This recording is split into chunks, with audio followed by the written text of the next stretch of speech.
Furado MX1.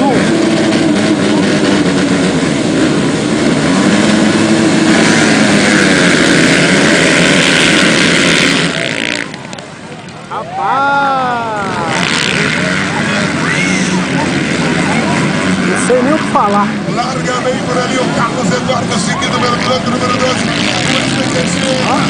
Largada fez o erro. Kaká já pulou na ponta já. Vai todo o ritmo da bola, seguido pelo Carlos Eduardo. Em terceiro lugar o Caio. Que delícia, que delícia, que delícia. Eu adoro. Kaká e o Caio nos primeiros. Aí o moleque descendo na colina, levantando poeira. Já se dá emoção pro Caio. Caio quebrou o pulo. Nossa, olha lá o Kaká. Ave Maria, olha lá. Onde ele cortou ele. Caiu, já ficou. Kaká ficou. Caiu onde? Caio Cardoso, caiu naquela curva lá embaixo. Ó. Levantou já. Agora ele vem bufando.